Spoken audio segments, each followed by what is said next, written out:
अरे बाबू बचा ले रे मुझे इस डायनासोर से, ये मुझे पकड़ लिया है। अरे वो मदारी वाला, तू उस डॉक्टर की मदद कर, अपने डायनासोर को बोल कि उसे छोड़ दे। नहीं नहीं, मैं नहीं जाऊंगा उस डायनासोर के पास, वो मुझे भी खा जाएगा। तो फिर डॉक्टर को बचाए कैसे? अब भूल जाओ डॉक्टर को, वो डायनासोर उसे खा जाएगा।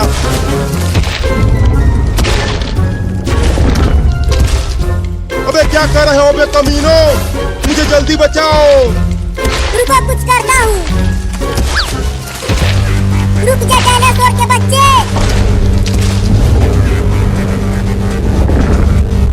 डॉक्टर को छोड़ दे, नहीं तो मैं तुझे उठा के पटक दूंगा।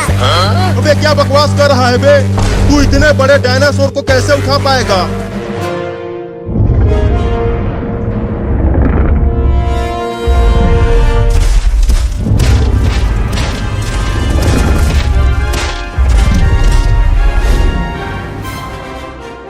चिंटू देखो, मम्मी उधर देख रही है। तब तक चलो हम डायनासोर देखने चलते हैं। नहीं, मैं नहीं जाऊंगा, अगर मम्मी ने मुझे देख लिया तो बहुत मारेगी। ठीक है तुम मत जाओ, मैं तो जाऊंगी। ओए रुक। Oh no! इधर आ। अब चिंकी पिटेगी, चल अपना हाथ आगे कर। चल जा पढ़ाई कर।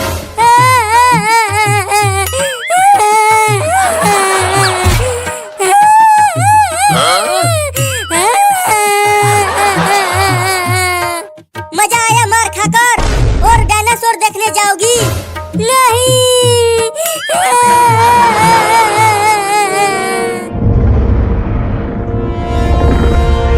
जल्दी छोड़ दे डायनासोर डॉक्टर को, नहीं तो टेम्पो से कुचल दूंगा तुझे। रहने दे, तुझसे ना हो पाएगा पागल बाबू, अब मुझे ही कुछ करना होगा। ये ले। अब जल्दी आकर टेम्पो में बैठ जाओ। भगाओ अब टेम्पो को। अरे मुझे भी तो ले चलो टेम्पो में। तो आ जाओ। Oh no! अरे मैं यहाँ पीछे घिसट रहा हूँ, जल्दी टेम्पो को रोक कर मुझे भी बैठा लो उसमें। अब टेम्पो नहीं रुक सकता, पीछे डायनासोर है। Oh no! हुई चल भाग जा। अरे मैं तेरा मालिक हूँ और तू मुझे ही खाने की कोशिश कर रहा है।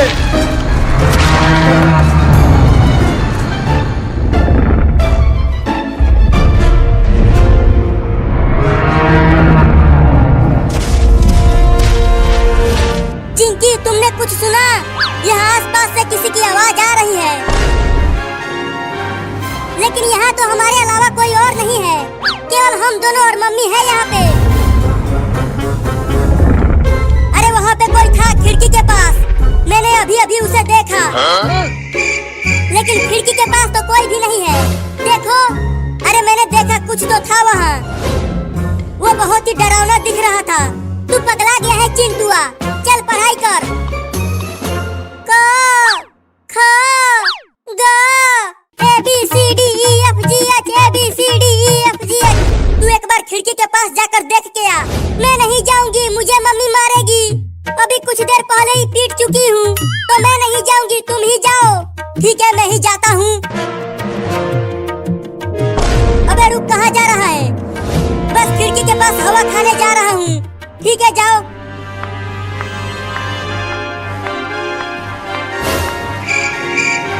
अरे यहाँ तो कोई भी नहीं है, लेकिन कुछ तो था यहाँ पे। Mummy mummy mummy. अरे बोलना क्यों मम्मी मम्मी कर रहा है? Dinosaur dinosaur dinosaur. क्या डायनासोर है वहाँ? अरे भाग रे चिंटुआ, ये हमें खा जाएगा। मम्मी मम्मी, वहाँ खिड़की के पास एक बहुत ही खतरनाक डायनासोर है। क्या बकवास कर रहा है चिंटुआ? यहाँ गांव में डायनासोर कहाँ से आएगा? डायनासोर को तो खत्म हुए करोड़ों साल हो गए।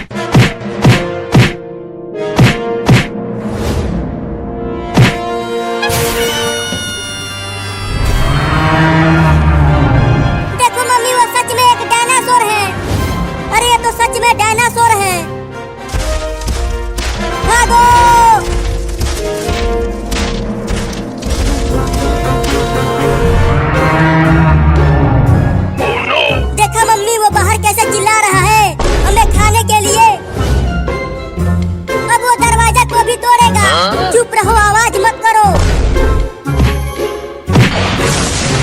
Oh no!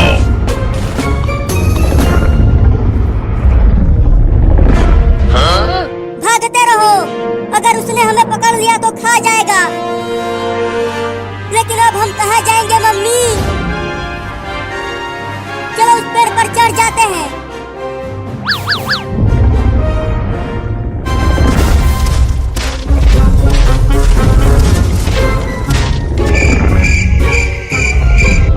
Oh no!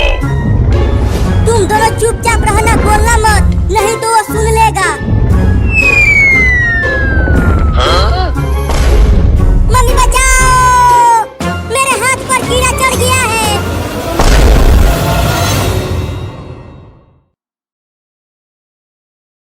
The night the first beast screamed, the mountains answered, and every child in the valley woke knowing something old had returned. It was not the kind of scream born of pain or hunger. It was a call, low and deliberate, like a drumbeat under the ribs of the world. Fires guttered, doors were barred. Mothers pressed palms to foreheads and whispered names of ancestors they barely remembered. And on the edge of the village, where the last torchlight died and the dark began to breathe, a young man stood still, listening, not with fear, but with the terrible recognition of destiny finally saying his name. He had been called a slayer since boyhood, though he had never slain anything larger than a wounded deer. The name clung to him like a borrowed coat, too heavy, too proud. His father had worn it once, and before him his grandmother, and before her a line of names sung only in winter when the snow made the past feel close. But legends grow taller than people, and people grow small beneath them. He had grown up watching the villagers look through him, as if measuring him against a shadow that was not his own. Tonight, the shadow moved that he packed without ceremony. The blade was plain, the leather cracked, the charm at his wrist a knot of string and bone tied by a woman who loved him enough to pretend faith was certainty. At the threshold, his mother did not say be brave or come back alive. She said, remember who you are when the beast tells you who it thinks you are. He nodded, because there are truths you cannot carry in your mouth. The forest took him in, closing behind him with the soft sound of leaves settling. Every step forward felt like a step into a story already told, and he hated that most of all, the idea that his choices were echoes. The path was not marked, but he felt it, a tug behind the eyes, the way grief pulls you toward the place where it began. As dawn bled thin light through the branches, he found signs. Trees gouged like flesh, stones split as if by heat, the smell of iron and old rain. The beast was not hiding. It was waiting. When it emerged, it did not roar. It spoke.